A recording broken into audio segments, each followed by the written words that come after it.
সম্মানিত চাকুরি প্রত্যাশী ভাই ও বোন, আসসালামু আলাইকুম। আশা করি সকলে ভালো আছেন। আপনারা জানেন ইতিমধ্যে ডাক অধিদপ্তর অথবা ডাক বিভাগ থেকে একটি নতুন নিয়োগ বিজ্ঞপ্তি প্রকাশ করেছে অনেকগুলো পদ সংখ্যা।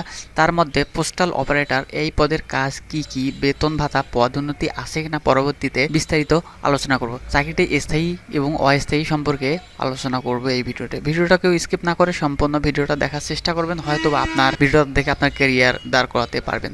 তো বন্ধুরা, বেশি কথা না বলে চলুন শুরু করি। প্রথমে এখানে দেখেন ডাক বিভাগ থেকে নতুন নিয়োগ বিজ্ঞপ্তি প্রকাশ করেছে পোস্টমাস্টার জেনারেল এর কার্যালয় থেকে। তার মধ্যে পদ হচ্ছে পোস্টাল অপারেটর। এখানে দেওয়া আছে 7 নম্বর গ্রেডে 180 জন পদ সংখ্যা নেবে। এটার বিস্তারিত আলোচনা করব। বাংলাদেশ ডাক বিভাগের পোস্টাল অপারেটর পদের জন্য নতুন নিয়োগ বিজ্ঞপ্তি প্রকাশিত হয়েছে। 15তম গ্রেডের এই পদের জন্য মোট 180 জন প্রার্থী নিয়োগ দেওয়া হবে।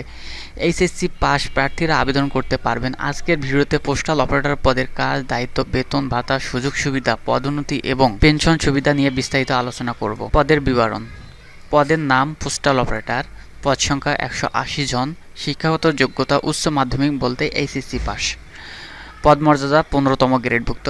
পোস্টাল অপারেটরের পদের কাজ ও দায়িত্ব: গ্রাহকদের চিঠি, পার্সেল, রেজিস্ট্রি এবং অন্যান্য ডাক সামগ্রী সঠিকভাবে গ্রহণ, প্রক্রিয়াকরণ ও বিতরণ করা, নির্ধারিত অঞ্চলের ডাক সামগ্রী সময় মতো পৌঁছে দেওয়া, ডাকঘরের আর্থিক সেবা যেমন পোস্টাল সার্ভিস, ব্যাংক ও মানি অর্ডার পরিষেবা সহায়তা করা, অফিস ফাইল এবং নথি সংরক্ষণ, ডাকঘরের দৈনন্দিন কার্যক্রম সুনিষ্ঠুভাবে পরিচালনা করা, গ্রাহক সেবায় অংশগ্রহণ এবং সমস্যা সমাধানে সহযোগিতা করা।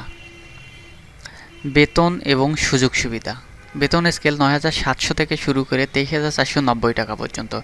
আপনার বাড়ি ভাড়া ভাতা মূল বেতনের 40%। চিকিৎসা ভাতা সরকারি বিধি অনুযায়ী চিকিৎসা খরচ কভার। উৎসব ভাতা বছরে 2টি উৎসব ভাতা।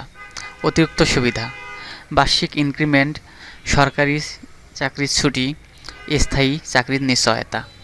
পদোন্নতির সুযোগ: পোস্টাল অপারেটর হিসেবে কাজের অভিজ্ঞতার ভিত্তিতে পদোন্নতির সুযোগ রয়েছে। ভবিষ্যতে সিনিয়র পোস্টাল অপারেটর, পোস্টমাস্টার বা অন্যান্য উচ্চ পদে পদোন্নতি হতে পারে।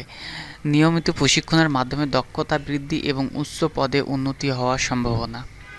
পেনশন সুবিধা: চাকরির মেয়াদ শেষে সরকারি বিধি অনুযায়ী পেনশন সুবিধা প্রযোজ্য। অবসরকালীন সময়ে গ্র্যাচুইটি সুবিধা এবং আর্থিক নিরাপত্তা নিশ্চিত করা হয়। তো বন্ধুরা, এই ছিল আজকের ভিডিও সম্পর্কে কোনো কিছু জানার থেকে থাকলে অবশ্যই কমেন্ট বক্সে কমেন্ট করে জানাবেন। আমি উত্তর দেওয়ার চেষ্টা করব ইনশাআল্লাহ। পরবর্তী ভিডিওর জন্য অবশ্যই চ্যানেলটি সাবস্ক্রাইব করে পাশে থাকা বেল বাটনটি ওপেন করে দেবেন। সকলে সুস্থ থাকবেন, ভালো থাকবেন। আল্লাহ হাফেজ।